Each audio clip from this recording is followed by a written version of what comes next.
Capítulo 5. La dinámica de la percepción. Uno de los principales objetivos de este libro es enseñar cómo manejar la amenaza del dolor por la información del mercado. El mercado no genera información feliz o dolorosa. Desde la perspectiva de los mercados, todo es simplemente información. Puede parecer como si el mercado esté causando que usted sienta la forma en que debe hacer una cosa en un momento dado, pero ese no es el caso. Es su propio marco mental el que determina cómo se percibe la información, cómo se siente, y en consecuencia si está o no en el estado mental más propicio para entrar espontáneamente en la corriente y tomar ventaja de lo que el mercado está ofreciendo. Los profesionales no perciben nada de los mercados como doloroso, por lo tanto no existe amenaza para ellos. Si no hay amenaza, no hay nada contra lo que tengan que defenderse. Como resultado de ello, no hay ninguna razón para que consciente o inconscientemente tengan que activar sus mecanismos de defensa. Es por eso que los profesionales pueden ver y hacer cosas que desconciertan a los demás. Están en la corriente porque perciben un interminable flujo de oportunidades, y cuando no están en el flujo, los mejores pueden reconocer ese hecho, y entonces lo compensan, ya sea por reducción del número de operaciones o no operando en absoluto. Si su objetivo es ser capaz de negociar como los profesionales, entonces debe ser capaz de ver el mercado desde una perspectiva objetiva, sin distorsiones. Usted debe ser capaz de actuar sin vacilaciones ni resistencia, pero con adecuada y positiva moderación, para contrarrestar los efectos negativos del exceso de confianza o la euforia. En esencia, su objetivo es ser capaz de crear un estado mental único, la estructura mental de los traders. Cuando haya logrado esto, todo lo demás acerca de su éxito como trader encajará en su lugar. Para ayudarle a alcanzar ese objetivo, voy a dar una forma de redefinir su relación con respecto a la información del mercado de modo que haya poca o ninguna posibilidad de percibirla como una amenaza. Por redefinir, me refiero a cambiar su perspectiva y operar en un marco mental que lo mantenga centrado en las oportunidades disponibles, en lugar de generarle dolor emocional. Depurando su software mental. En otras palabras, queremos eliminar los errores del código de nuestro software mental para adiestrar nuestras mentes. Hacer esto con eficacia requerirá un entendimiento de la naturaleza de la energía mental y cómo usar esta energía para cambiar una perspectiva que genera una respuesta no deseada, negativa y emocional a la información que nos ofrece el mercado. Hay mucho que aprender, pero creo que les sorprenderá la forma en que algunos cambios sencillos pueden hacer una gran diferencia en los resultados de su trading. El proceso de negociación comienza con la percepción de una oportunidad. Sin la percepción de una oportunidad no habría una razón para el trading. Por lo tanto, creo que es apropiado que comencemos nuestro examen de la energía mental por estudiar el proceso de la percepción. ¿Cuáles son las dinámicas de la percepción? ¿Qué factores determinan la forma en que percibimos la información o lo que percibimos en relación a lo que está disponible? ¿Cómo se conecta con la percepción de nuestra experiencia en un momento dado? Probablemente la forma más fácil de comprender la dinámica de la percepción y responder a estas preguntas es pensar en todas las fuerzas que generan información acerca de las propiedades, características y rasgos que de forma exclusiva las hacen lo que son. Todo lo que existe fuera de nuestros cuerpos, todas las plantas y todas las categorías de la vida, todos los fenómenos planetarios, condiciones climáticas, los terremotos y las erupciones volcánicas, todos los volcanes activos e inertes, las cuestiones físicas, y todos los fenómenos no corpóreos tales como la luz, ondas de sonido, microondas y la radiación, generan información acerca de la naturaleza de su existencia. Esta información tiene el potencial de actuar como una fuerza en uno de nuestros 5 sentidos físicos. Antes de ir más lejos, aviso que yo uso el verbo generar en un todo incluido, suponiendo que todo está en un estado activo de expresión, incluyendo los objetos inanimados. Para ilustrar esto, veamos algo tan simple como una roca. Es un objeto inanimado, único, compuesto de átomos y moléculas que se expresan a sí mismos como una roca. No puedo utilizar el verbo activo expresando, porque los átomos y las moléculas que componen la roca se encuentran en constante movimiento. Por lo tanto, incluso aunque la roca no parezca activa, salvo en el sentido más abstracto, tiene características y propiedades que actúan como fuerzas sobre nuestros sentidos, provocando con la experiencia que hagamos distinciones sobre la naturaleza de su existencia. Por ejemplo, una roca tiene textura, que actúa como una fuerza sobre nuestro sentido del tacto si la tocamos con los dedos en su superficie. Una roca tiene forma y color, que actúan como una fuerza en nuestra visión. La piedra ocupa el espacio que ningún otro objeto puede ocupar, de manera que vemos que en lugar de un espacio vacío hay un objeto. Una roca puede también tener un olor que actúa como una fuerza en nuestro sentido del olfato o el gusto, aunque no he lamido ninguna roca últimamente para averiguarlo. Cuando no encontramos nada en el medio ambiente que expresa sus propiedades y características, entonces un intercambio de energía se lleva a cabo. Energía desde el exterior, en forma de lo que se expresa, se transforma por nuestro sistema nervioso en impulsos eléctricos y luego se almacenan en nuestro medio ambiente mental interior. Para ser más específicos, independientemente de que estamos viendo, oyendo, degustando, oliendo o sintiendo a través de nuestros sentidos, los impulsos eléctricos se transforman en energía que se almacena en nuestro entorno mental como un recuerdo. Creo que todo esto es bastante evidente para la mayoría de la gente, pero hay algunas implicaciones profundas que no son evidentes y que se suelen tener completamente por sentado. En primer lugar, hay una relación de causa-efecto que existe entre nosotros y todo lo que existe en el entorno externo. Como resultado, nuestros encuentros con las fuerzas externas crean lo que yo llamo estructuras energéticas dentro de nuestras mentes. Los recuerdos, distinciones y en última instancia las creencias que adquirimos a lo largo de nuestras vidas existen en nuestro entorno mental en la modalidad de energía estructurada. La energía estructurada es un concepto abstracto. Usted puede preguntarse a sí mismo, ¿cómo toma la energía esta forma o estructura? Antes de contestar esta pregunta, una cuestión fundamental debe ser resuelta. ¿Cómo sabemos si los recuerdos, distinciones y las creencias existen en forma de energía? No sé si ha sido científicamente demostrado o totalmente aceptada por la comunidad científica, pero pregúntese, ¿en qué otra forma mental podrían existir estos elementos? Esto es lo que sabemos con certeza. Cualquier compuesto de átomos y moléculas ocupa espacio, y por lo tanto se puede observar. Si recuerdos, distinciones y creencias existieran en alguna forma física, entonces deberíamos ser capaces de observarlos. Y que yo sepa, ninguna de estas observaciones se han hecho. La comunidad científica ha diseccionado tejido cerebral, tanto en vivos como en muertos. Se ha examinado a nivel de átomo individual. Se han registrado diversas regiones del cerebro en términos de sus funciones, pero nadie, hasta ahora, ha observado un recuerdo, distinción o creencia en su forma natural. Por en su forma natural, me refiero que, aunque un científico puede observar cada una de las células cerebrales, que contienen ciertos recuerdos, no puede ver la experiencia o los recuerdos a simple vista. Él solo puede conocer la experiencia de aquella persona a la que pertenecen determinados recuerdos si está viva, y opta por expresarlos de alguna manera. Si los recuerdos, distinciones y creencias no existen como materia física, entonces realmente no hay ninguna alternativa de existencia para ellos, salvo que existan como alguna forma de energía. Si este es el caso, ¿esta energía puede tener una forma específica? ¿Puede ser estructurada en una forma que refleje las fuerzas externas responsables de su existencia? Es más, definitivamente. ¿Hay en el medio ambiente alguna forma de energía análoga a la de energía que tienen los pensamientos? Si usted piensa en un idioma, sus pensamientos son estructurados por las limitaciones y las normas que rigen ese idioma en el que usted piensa. Al expresar los pensamientos en voz alta, crea ondas de sonido que son una forma de energía. Las ondas de sonido creadas por la interacción de sus cuerdas vocales y la lengua se estructuran por el contenido de su mensaje. Las microondas son energía. Muchas llamadas son transmitidas por microondas, lo que significa que la energía de microondas tiene que ser estructurada en una forma que refleje el mensaje que está llevando. La luz del láser es energía, y si alguna vez ha sido testigo de una demostración de un espectáculo de luz láser, o del arte con láser, lo que ha visto es solo pura energía, tomando una forma que refleje los deseos creativos de los artistas.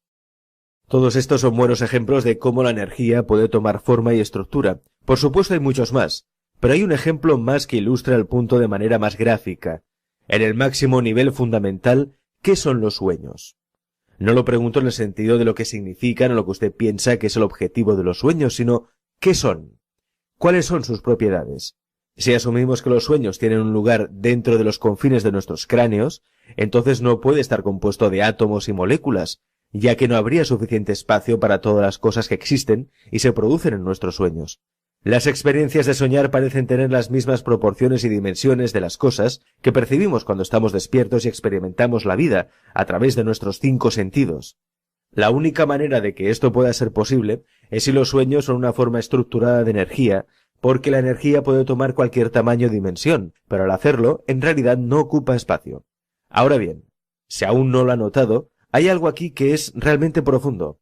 Si los recuerdos, distinciones y creencias que hemos adquirido como resultado de nuestros encuentros con el ambiente externo, lo que representan es lo que hemos aprendido acerca de este medio ambiente y cómo funciona, Y si estos recuerdos, distinciones y creencias existen en nuestro entorno mental como energía, y si la energía no ocupa ningún espacio, entonces también podría decirse que tenemos una capacidad ilimitada para aprender. Bueno, no solo creo que se podría decir, lo estoy diciendo. Considere el desarrollo de la conciencia y lo que hay que saber para funcionar con eficacia en comparación con lo que había que saber tan solo 100 años atrás. No hay absolutamente nada que indique que no tenemos una capacidad ilimitada para aprender. La diferencia entre la expansión de nuestra conciencia de ahora y lo que podemos hacer como resultado de esta ampliación de la conciencia sobresaltaría a alguien que vivió hace 100 años. La percepción y el aprendizaje.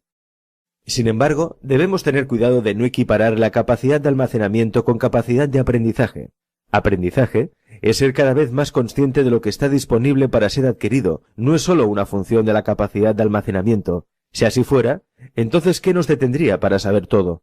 Y si supiéramos todo, ¿qué nos detendría luego para percibir todas las características posibles, propiedades o rasgos de todo lo que se expresa en un momento dado?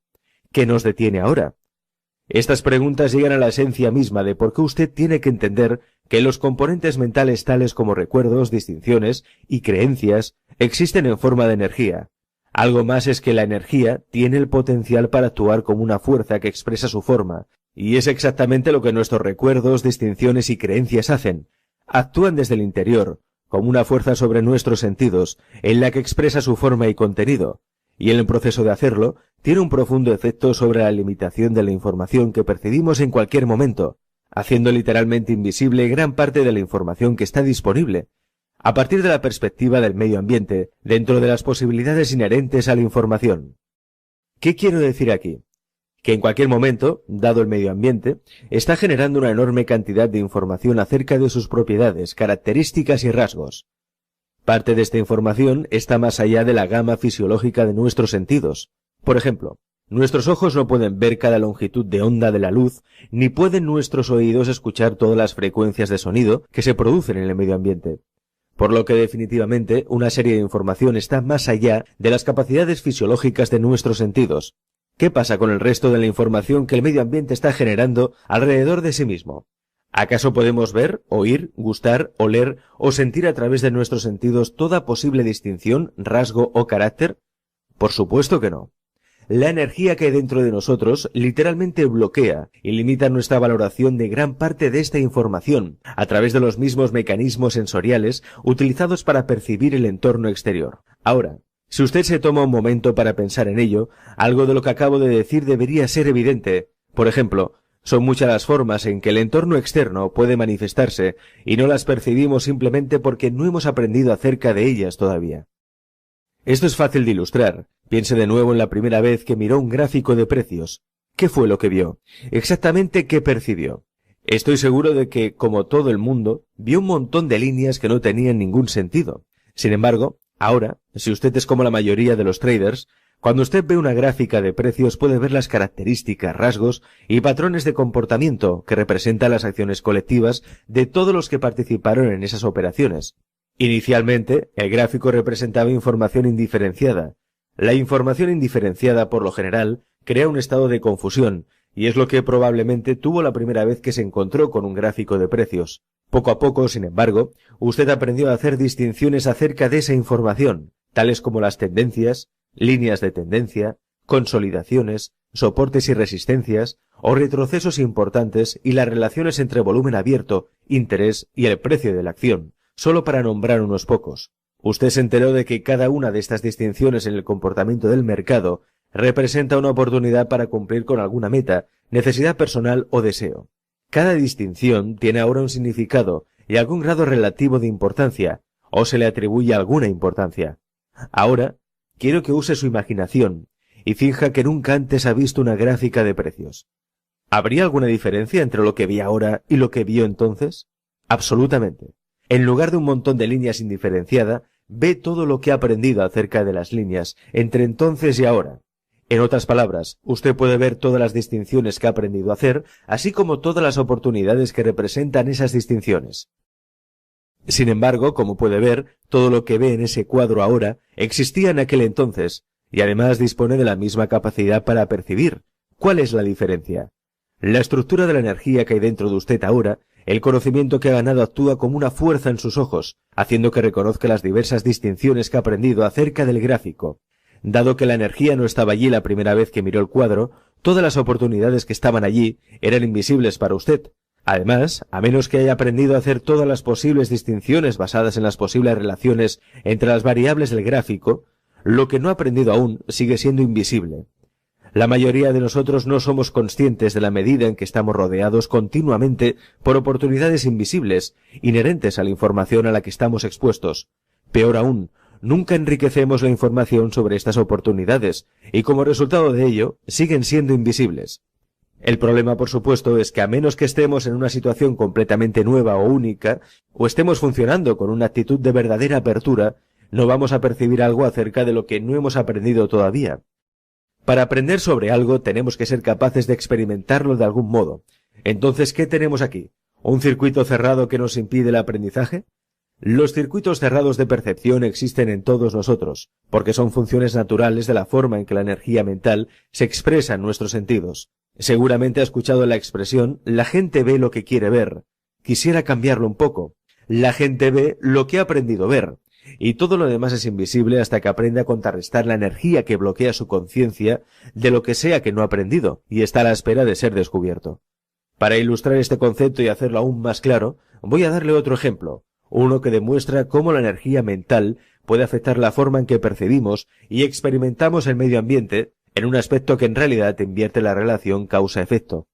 Veamos un niño de muy corta edad, que tiene su primer encuentro con un perro. Por ser la primera vez que tiene esta experiencia, el medio ambiente mental del niño es como un borrón y cuenta nueva, por así decirlo, con respecto a los perros. Él no tiene ningún recuerdo y ciertamente no establece distinciones acerca de la naturaleza de un perro. Por lo tanto, hasta el momento de su primer encuentro, desde la perspectiva del niño, los perros no existen. Por supuesto, desde la perspectiva del medio ambiente, los perros existen y tienen el potencial de actuar como una fuerza sobre los sentidos del niño para crearle una experiencia.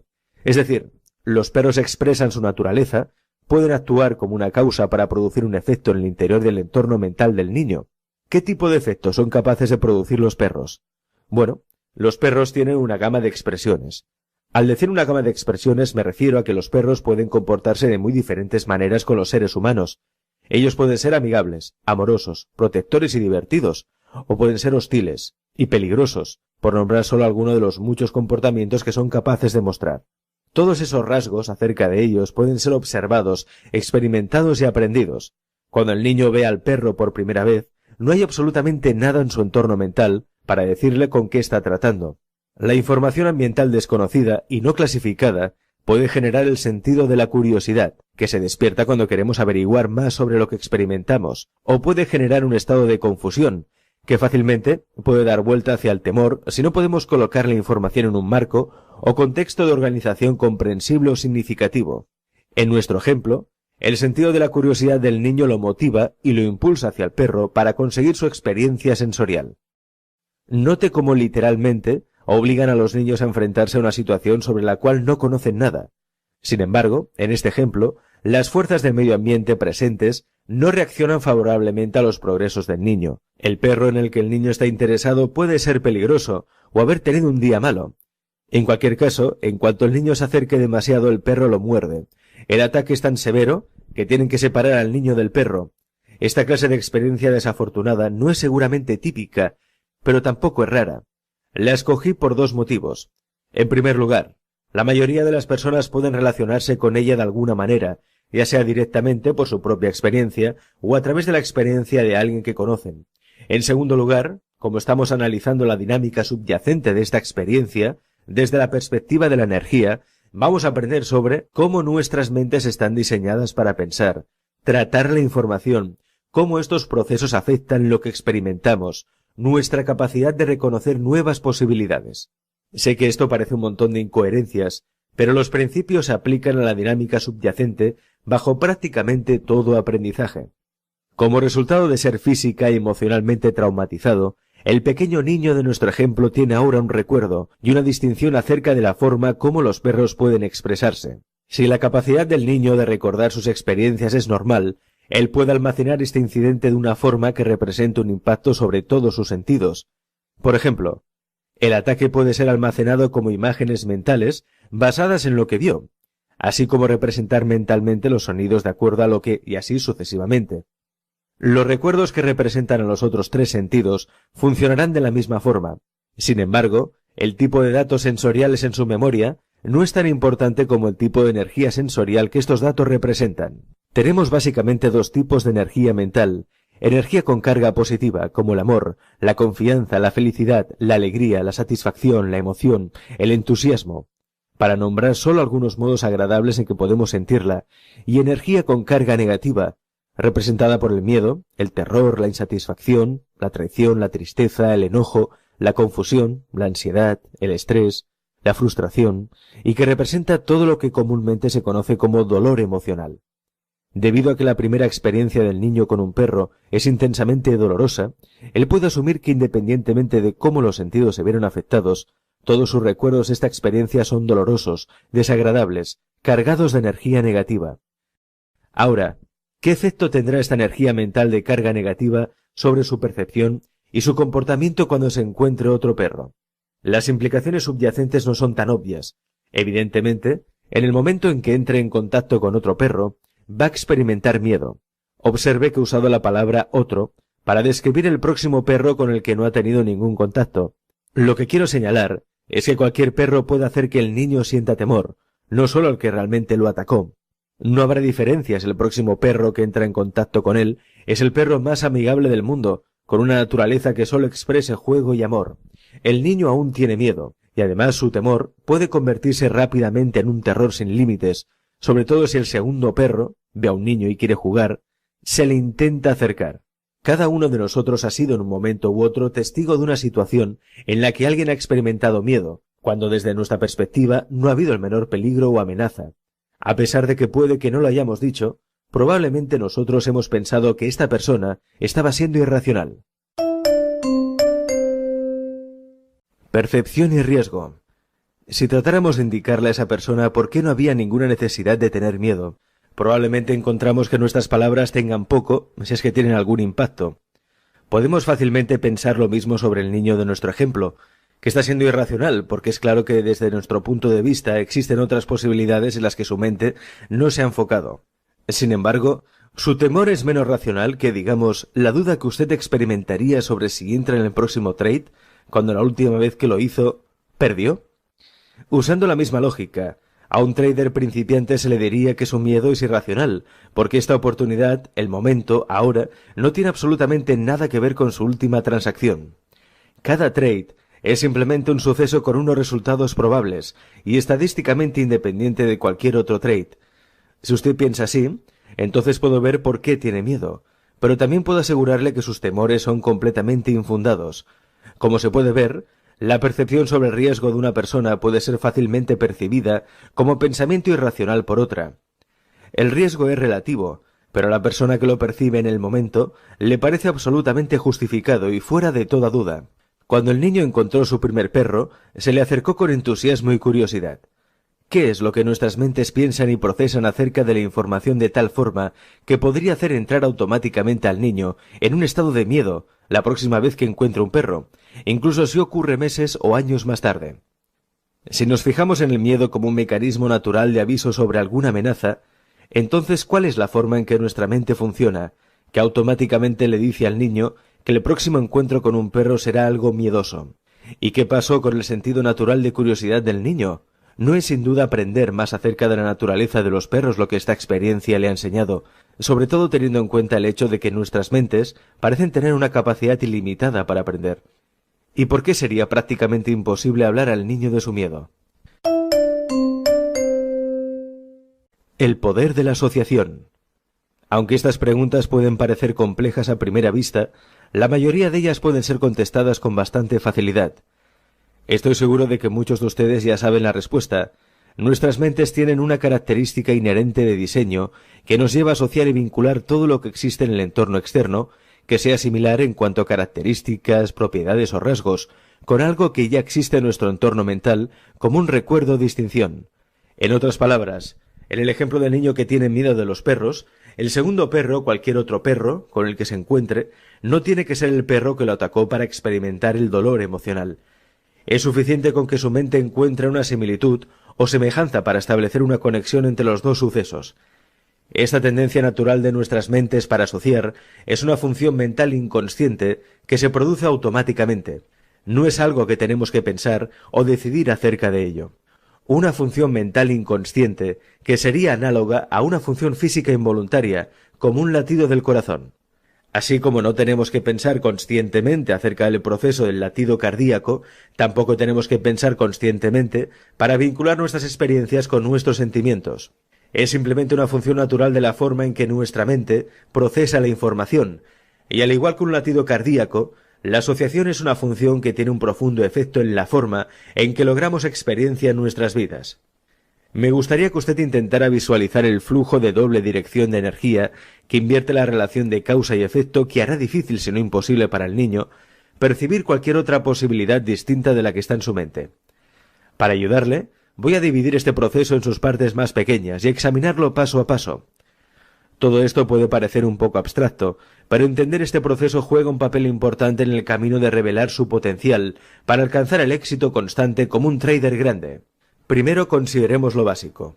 Hay una estructura energética en el exterior del niño y una estructura energética en su interior. La del exterior es energía de carga positiva, representada por un perro amigable que quiere expresarse a sí mismo jugando.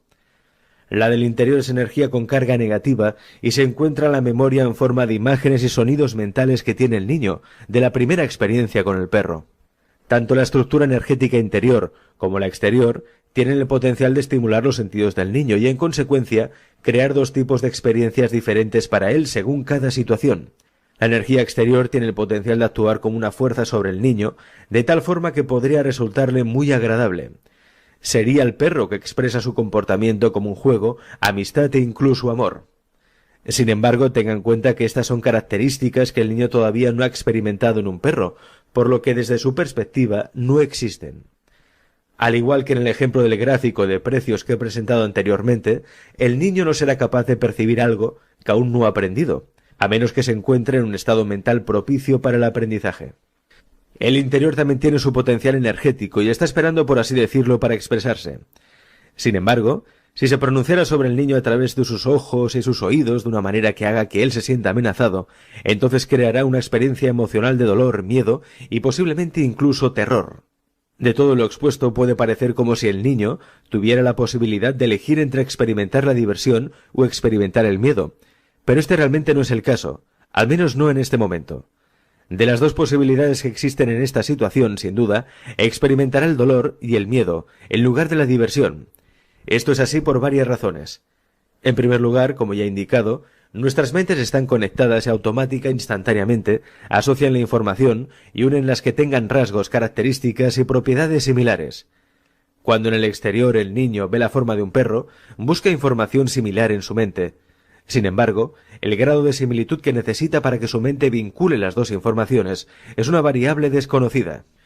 No sé el mecanismo mental que determina lo mucho o lo poco de similitud necesaria para que nuestras mentes asocien y vinculen dos o más conjuntos de información. Como la mente de todas las personas funciona de una manera similar, pero al mismo tiempo única, yo asumiría que hay un margen de tolerancia de similitud o disimilitud, y cada uno de nosotros tiene una capacidad única en algún lugar dentro de ese margen. Esto es lo que realmente sabemos. La próxima vez que el perro entre en contacto con el niño, a través de los ojos o los oídos, si hay bastante similitud entre la forma en que se ve o suena al perro y la información almacenada en su memoria, enseguida su mente conectará automáticamente las dos. Esta conexión, a su vez, hará que la carga negativa de energía en su memoria sea puesta en libertad a lo largo de su cuerpo, haciéndolo presa de una muy incómoda sensación de aprensión o terror. El grado de malestar o dolor emocional de esta experiencia será equivalente al grado del trauma que sufrió como resultado de su primer encuentro con un perro. Lo que ocurre después es lo que los psicólogos llaman una proyección. Voy a referirme a ello simplemente como otra asociación instantánea que hace que la realidad de la situación, a partir de la perspectiva del niño, parezca una verdad absoluta e incuestionable. El cuerpo del niño está ahora lleno de energía cargada negativamente. Al mismo tiempo, está en contacto sensorial con el perro. A continuación, su mente con independencia de los sentidos, asocia la información que de sus ojos y oídos perciben con la dolorosa experiencia negativa que guarda dentro de sí, y que le hace parecer como si la fuente de su dolor y miedo es el perro que ve u oye en ese momento. Los psicólogos llaman a la dinámica de lo que acabo de describir una proyección, porque en cierto sentido el niño lo que hace es proyectar el dolor que está experimentando en ese momento en el perro. Energía dolorosa, que luego se refleja de vuelta a él, por lo que percibe que un perro es amenazador, doloroso y peligroso. Este proceso hace que para él, el próximo perro tenga carácter, propiedades y características idénticos a las que se encuentran en su banco de memoria, aunque la información que el segundo perro está generando acerca de su comportamiento no sea idéntica o ni siquiera similar a la conducta del perro que en realidad atacó al muchacho. Dado que los dos perros, el uno en la mente del niño y el otro fuera de la mente del niño, se perciben exactamente lo mismo, es muy poco probable que el niño sea capaz de hacer cualquier tipo de distinciones en el comportamiento del segundo perro, que sugieren que éste es diferente del que está en su mente. Así, en lugar de percibir el próximo encuentro con un perro como una oportunidad de experimentar algo nuevo acerca de la naturaleza de los perros, lo que percibe es una amenaza y un peligro. Ahora piense por un momento, ¿de qué se trata este proceso que no deja ver al niño que su experiencia de la situación no es la verdad absoluta e indiscutible? Ciertamente, el dolor y el miedo que experimentó en su cuerpo era la verdad absoluta. ¿Pero qué hay acerca de las posibilidades que percibe? ¿Son verdad? Desde nuestra perspectiva no lo son. Sin embargo, desde la perspectiva del niño, ¿cómo podría ser cualquier cosa? La verdadera realidad de la situación. ¿Qué alternativas tenía él? En primer lugar, no puede percibir las posibilidades acerca de las que no ha aprendido todavía. Y es muy difícil de aprender algo nuevo si usted tiene miedo, porque, como ya sabe bien, el miedo es una forma muy debilitante de la energía. El miedo nos lleva a huir, prepararnos para protegernos a nosotros mismos o correr, todo lo cual hace muy difícil, si no imposible, para nosotros mismos encontrar una manera que nos permita aprender algo nuevo. En segundo lugar, como ya he indicado para el niño en cuestión, el perro es la fuente de su dolor, y en cierto sentido esto es cierto. El segundo perro realmente hizo que él tuviera un toque del dolor que estaba ya en su mente, pero esta no era la fuente verdadera de aquel dolor. Este perro tenía una carga positiva, pero fue conectada a la carga de energía negativa del niño por un proceso mental automático involuntario, que funciona a una velocidad más rápido que el parpadear de un ojo, un proceso del cual el niño no tiene absolutamente ninguna conciencia. Por tanto, la pregunta es, ¿por qué teme si lo que él percibe sobre el perro no era la verdad absoluta? Como puede ver, no había ninguna diferencia en la forma en que el perro estaba actuando. Por el contrario, podría decirse que el niño no debería tener miedo. Lo que ocurre es que él percibe la información generada por el perro sobre sí mismo, independientemente de que sea positiva, desde una perspectiva negativa. Él no tiene la más mínima idea de que su experiencia de dolor, miedo y terror es totalmente autogenerada. Ahora, si es posible que el niño pueda autogenerar su propio dolor y temor y al mismo tiempo estar firmemente convencido de que su experiencia negativa procede del medio ambiente, es también posible que los traders puedan autogenerar sus propias experiencias de miedo y de dolor emocional, ya que intercambian información con el mercado y están completamente convencidos de que su dolor y miedo son totalmente justificados por las circunstancias. La dinámica psicológica que he subrayado trabaja exactamente de la misma manera. Uno de sus objetivos básicos como trader debe ser percibir las oportunidades de que dispone, no la amenaza o el dolor. Para aprender cómo mantenerse centrado en las oportunidades, lo que necesita saber y entender en términos inequívocos es que la fuente de la amenaza no es el mercado. El mercado genera información acerca del potencial de sus movimientos, pero desde una perspectiva neutral. Al mismo tiempo, le proporciona al observador un interminable flujo de oportunidades de hacer algo en su propio beneficio. Si lo que percibimos en un momento dado es la causa de que usted sienta miedo, hágase esta pregunta. ¿Es la información de por sí amenazante o simplemente experimenta el efecto de su propio estado de ánimo que se refleja de vuelta, como en el ejemplo anterior? Sé que esto es un concepto difícil de aceptar, por lo que daré otro ejemplo para ilustrar el punto. Vamos a crear un escenario, donde sus últimos 2 o 3 trades fueron perdedores. Usted está viendo el mercado, y las variables que utiliza para indicar que existe una oportunidad ahora se dan. En lugar de ejecutar de inmediato la transacción, usted vacila. El trade se observa muy arriesgado, de hecho tan arriesgado que usted comienza a preguntarse si esto es realmente una señal. Como resultado de ello, empiece a reunir información para apoyar la razón por la que este trade probablemente no funcionará. Pero esta no es la información que usted normalmente examina o le presta atención. Y por cierto, esa información no es parte de su metodología para negociar. En el ínterin, el mercado se está moviendo. Lamentablemente, se está alejando de su punto de entrada original, el punto en el que usted hubiese entrado en el trade si no hubiese dudado. Ahora entra en conflicto, ya que usted todavía desea ingresar, porque deja pasar un trade exitoso es doloroso. Al mismo tiempo, a medida que el mercado se aleja de su punto de entrada, el valor en dólares de los riesgos para participar aumenta. El tirón de dolor dentro de su mente se intensifica. Usted no quiere perder la operación, pero tampoco desea que le den con el látigo. Así que al fin y al cabo no hace nada. Debido a que está paralizado por el conflicto y justifica su estado de inmovilidad, diciéndose que era demasiado arriesgado ponerse a perseguir el mercado, mientras que agoniza con cada tic que el mercado se mueve en la dirección de lo que habría sido un trade ganador. Si esta situación le suena familiar, quiero que se pregunte si en el momento en que dudó, percibía que el mercado le estaba ofreciendo una oportunidad o percibía que era el reflejo de lo que estaba en su mente. El mercado le dio una señal, pero usted no la percibió desde una perspectiva positiva u objetiva. Usted no la vio como una oportunidad de experimentar el sentimiento positivo que se obtiene de ganar o ganar dinero, pero fue exactamente lo que el mercado puso a su disposición. Piense en esto por un momento. ¿Se hubiera cambiado el escenario para que estos últimos 2 o 3 trades fueran ganadores? ¿Hubiera percibido la señal de forma diferente? ¿La habría percibido más como una oportunidad de ganar de lo que usted lo hizo en el primer escenario? Viniendo de 3 ganadores en fila, ¿hubiese dudado en abrir la operación en aquel trade? Es poco probable. De hecho, si usted es como la mayoría de los traders, probablemente habría considerado abrir una posición mucho más grande de lo habitual. En cada situación, el mercado ha generado la misma señal. Sin embargo, su estado de ánimo negativo, basado en el miedo, causó que en el primer escenario se centrase en la posibilidad de fracaso, lo que a su vez hizo que dudara. En el segundo escenario, prácticamente no percibió ningún riesgo en absoluto. Usted puede incluso haber pensado que el mercado le estaba mostrando un sueño hecho realidad. Ello, a su vez, le hace las cosas más fáciles y no lo compromete financieramente con usted mismo. Si usted puede aceptar el hecho de que el mercado no genera información cargada positiva o negativamente, como una característica inherente a la forma en que se expresa a sí mismo, entonces aparte de esta, la única información con carga positiva o negativa que puede tener sobre él está en su mente, y está condicionada por la forma en que es procesada. En otras palabras, el mercado no hace que usted se enfoque en el fracaso o el dolor, ni en ganar o sentir placer. Lo que causa que la información asuma la calidad de positiva o negativa es el mismo proceso mental inconsciente que motivó al niño a percibir el segundo perro como una amenaza peligrosa, cuando todo indicaba que el perro estaba ofreciendo juego y amistad. Nuestras mentes constantemente asocian la información externa a nosotros con algo que ya sabemos, haciendo parecer como si las circunstancias exteriores, los recuerdos, las distinciones o las creencias con que estas circunstancias asocian fueran exactamente lo mismo.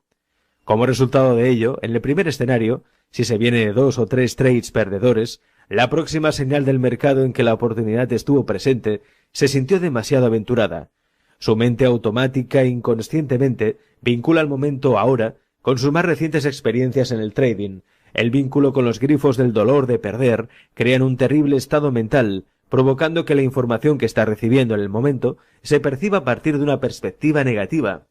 Parece como si el mercado expresara la información como una amenaza, lo que por supuesto justifica su indecisión. En el segundo escenario, el mismo proceso induce a percibir la situación desde una perspectiva excesivamente positiva, debido a que está saliendo de 3 trades ganadores en fila. La asociación entre el momento ahora y la euforia de los últimos 3 trades crea un estado mental excesivamente positivo o eufórico, lo que hace parecer como si el mercado le ofrece una oportunidad exenta de riesgo.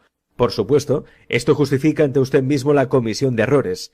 En el primer capítulo, he dicho que muchos de los patrones mentales que inducen a los traders a perder y cometer errores son tan evidentes y profundamente arraigados que nunca se nos ocurre pensar que ellos son la razón por la que no somos consistentes con el éxito. Entender y hacerse deliberadamente consciente de esto, y luego aprender cómo eludir la tendencia natural de la mente a asociarlos, son una parte importante en el proceso de alcanzar aquella consistencia. Desarrollar y mantener un estado mental que perciba el flujo de oportunidades del mercado, sin la amenaza del dolor o los problemas causados por el exceso de confianza, requerirán que usted tome el control consciente del proceso de asociación.